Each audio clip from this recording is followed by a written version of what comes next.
Ini ada pertanyaan tertulis. Saat kita ditanya malaikat mungkar dan nakir, apakah kita harus bisa berbahasa Arab? Otomatis. Ya. Jadi kita sekarang belajar bahasa Arab itu untuk apa? Agar tahu maksud Al-Quran, Sunnah, agar tahu bacaan-bacaan sholat, bukan? Biar nanti bisa jawab pertanyaan mungkar nakir. Ya. Sekarang belajar bahasa Arab, ya udah beda alamnya, udah beda ilmunya, otomatis, ya. Karena dialog setelah mati, insya Allah semua pakai bahasa Arab. Karena disebutkan dalam Al-Quran dan Sunnah seperti itu, man rabbuka, begitu. Seandainya itu cuma terjemahan ke dalam bahasa Arab, tentu ada korina, ada petunjuk dari Nabi alaihi salatu wassalam. Jadi betul-betul bahasa Arab. Bagaimana Allah bertanya kepada penghuni surga, penghuni neraka, semuanya pakai bahasa Arab, Al-Quran kan? Dan tidak ada korinah di ayat itu, ini cuma terjemahan karena Al-Quran bahasa Arab, Rasulullah orang Arab, otomatis bahasa Arab. Tidak. Ya. Yang mengatakan seperti itu harus ada dalil. Gitu.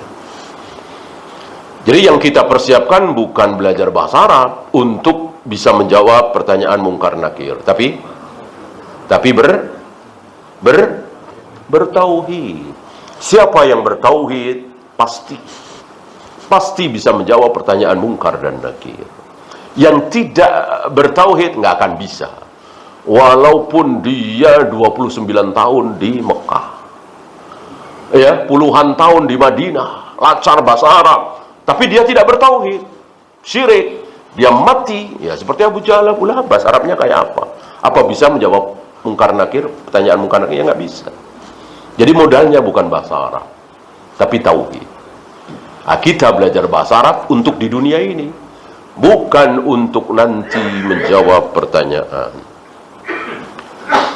Apakah di padang mahsyar semua manusia termasuk yang kafir bisa melihat dan berbicara dengan Allah, melihat wajah Allah dengan keadaan yang terbaik? Itu sebuah kenikmatan terbesar, hanya dirasakan, hanya dinikmati oleh kaum muslimin, kaum mukminin, ya. Adapun di mahsyar tidak, Allah tidak menampakkan wajahnya, ya. Rinciannya seperti apa, wallahu a'lam.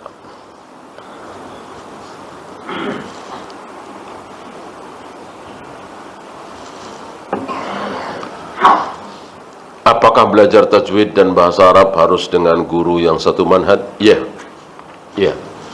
Karena guru itu punya apa? Guru itu punya wibawa.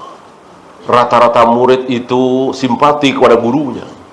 Ketika menerangkan luar biasa, maka guru itu menjadi besar di mata muridnya. Maka ngomong apa aja biasanya murid siqah. Ini bahaya. Ya kalau gurunya itu manhajnya benar, alhamdulillah. Kalau manhajnya salah, ya, maka mau tajwid, mau bahasa Arab, mau apapun, cari guru yang salah. Ya, berhati-hati jauh lebih baik. Wallahu a'lam. Wala ta'awanu 'alal itsmi wal 'udwan. Jangan sekali-sekali kalian bertolongan dalam hal dosa. Ini dosa. Ketika ada orang mau berzina, ketika ada orang mau minum khamar, kita kasih uang, kita nggak usah uang lah, tuh kalau mau beli khamar di situ tuh, ya, dosa nggak kira-kira? Dosa. Nah, gereja dengan khamar besar mana dosanya? Gereja, khamar, zina, judi, masih ada harapan masuk surga kalau dia muslim. Kalau gereja kekal di neraka selama-lamanya, namanya juga kafir. Kok kita bantu?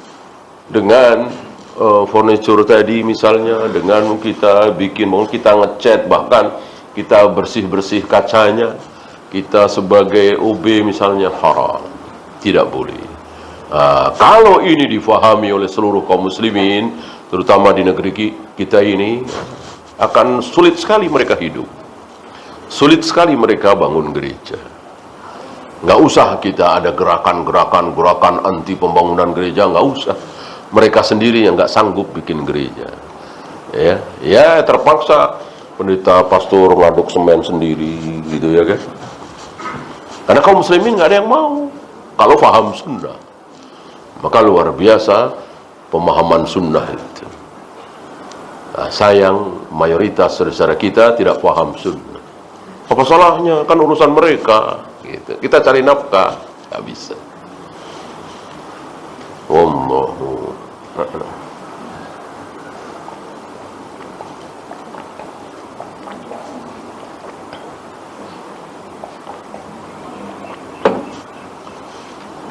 Ada lagi?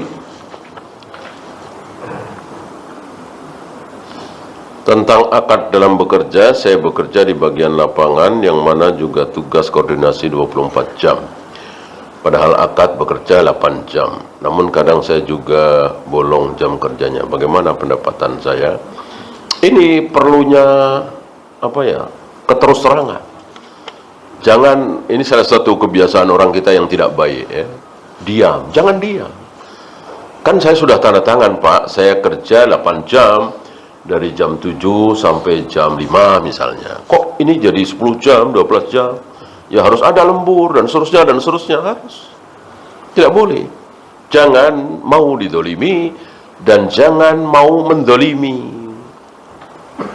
Perjanjian jam 5 pulang, ini jam 4 sudah pulang, jangan, dosa. Mau alasan ngaji, mau alasan jenguk silaturahim orang tua, jangan. Kita sudah berjanji, sudah tanda tangan. Jangan dolim, jangan ingkar janji, jangan menjadi seperti orang munafik. Apa pertimbangan dalam menentukan tempat tinggal rumah? Syariat tidak menentukan, terserah di mana saja. Bahkan ada orang mau berbondong-bondong pindah dekat masjid, Nabi melarang. Ya. Jadi antum jangan mengatakan rumah yang baik itu rumah yang dekat masjid, enggak, ya. Jauh, tapi terus ke masjid, pahalanya semakin banyak. Ditakdirkan dekat masjid, ya alhamdulillah, bisa qobliyah di rumah misalnya. Ditakdirkan agak jauh, ya alhamdulillah, perjalanannya dicatat gitu. Jadi pertimbangan dunia saja, pertimbangan secara syar'i, ketentuan syar'i tidak ada ya. Wallahu a'lam. Habis kita akhiri. Subhanakallahumma bihamdika asyhadu an la ilaha illa anta astaghfiruka wa atubu ilaik. Assalamualaikum